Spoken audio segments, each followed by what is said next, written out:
Welcome to our channel. We can provide many useful videos to you. In content के videos पाने के लिए अभी हमारे चैनल को सब्सक्राइब कर लें।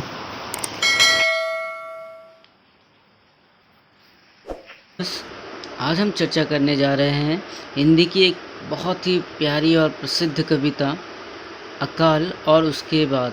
इसके कवि हैं बाबा नागार्जुन। तो चलिए शुरू करते हैं। कई दिनों तक चूल्हा रोया, चक्की रही उदास, कई दिनों तक कानी कुटिया सोई उसके पास, कई दिनों तक लगी भीत पर चक्कलियों। यह कविता बाबा नागार्जुन की सतरंगे पंखों वाली कविता संग्रह से लिया गया है और इसका प्रकाशन 1952 में हुआ था। कवि ने इस कविता के माध्यम से एक परिवार की आर्थिक स्थिति और अकाल के बाद होने वाली जो घटनाएं हैं उसको बड़ी मार्मिक ढंग से हमारे सामने रखने की चेष्टा की है। कविता में कवि ने अकाल पड़ने के पहले और अकाल के बाद दोनों दृश्य को बड़े ही रोचकता से हमारे सामने रखा है। एक और जहां अकाल पड़ने के पहले अकाल के समय घर की पारिवारिक स्थिति जो अति दयनीय थी, जैसे कि घर पर अनाज ना होने के कारण जो चूल्हा है वो रो रहा है, मानो बहुत दिन से वो बेकार पड़ा हुआ है और घर की पारिवारिक स्थिति देखकर अब उसे रोना आ रहा है। यहाँ पे चूल्हे का रोना अर्थात घर की मायूसी और दुर्भाग्य का प्रतीक माना जा सकता है। उसी प्रकार घर में अन्न का दाना न होने के कारण न गेहूँ, दाल और आटा पीस पाने के कारण चक्की भी उदास पड़ी हुई है।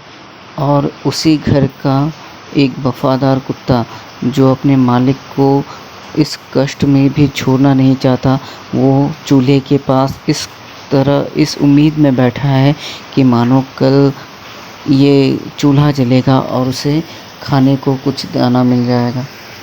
वहीं दूसरी ओर जहां एक जगह पर दैनिक क्रियाकलाप बंद हो जाने पर उस घर में कीड़े मकोड़े अपना डेरा जमा लेते हैं, ठीक उसी प्रकार उस घर में के दीवारों पर अब छिपकलियों ने अपना डेरा जमा रखा है।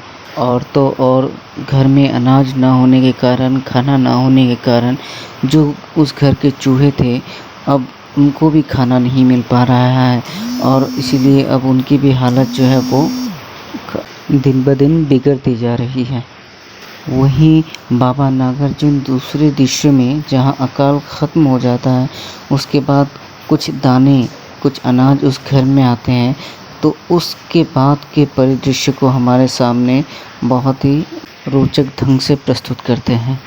जैसे कि जब दाने आए घर के अंदर, कई दिनों के बाद धुआं उठा आंगन के ऊपर, कई दिनों के बाद अर्थात अंततः जब अकाल ख़त्म हुआ और अनाज उस घर में आए, तो उस घर का जो माहौल था वो किस तरीके से खुशहाली में बदल गया, उसको यहाँ वे अभिव्यक्त कर रहे हैं कि अनाज आने पर उस चूल्हे से अब धुआं उठने लगा।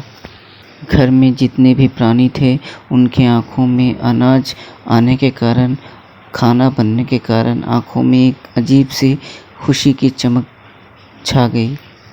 अर्थात जो अभी भूख और अकाल से त्रस्त होकर दुखी थे, व्याकुल थे, अब उनकी आँखों में एक खुशी की चमक देखी जा सकती थी। और घर के जितने भी जीव थे सभी मानो अब अनाज आने के कारण, चूल्हा जलने के कारण सक्रिय से लगने लगे, सक्रिय हो गए।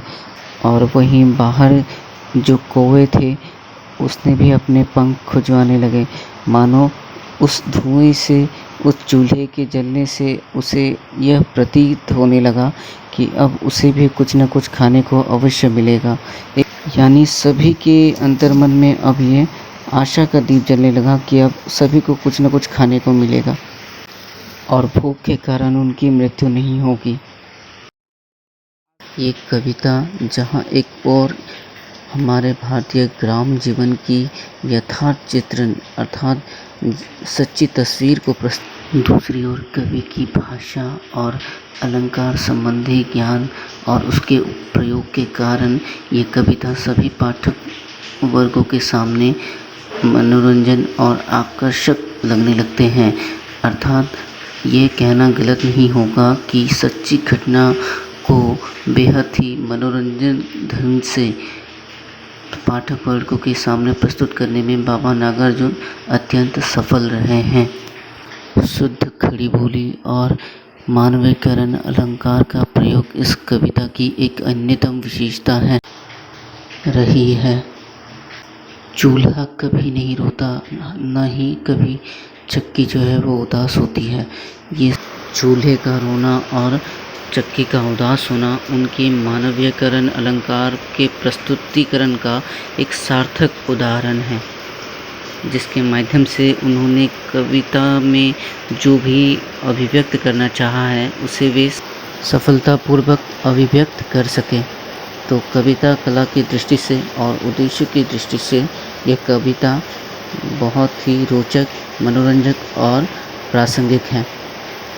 धन्यवाद।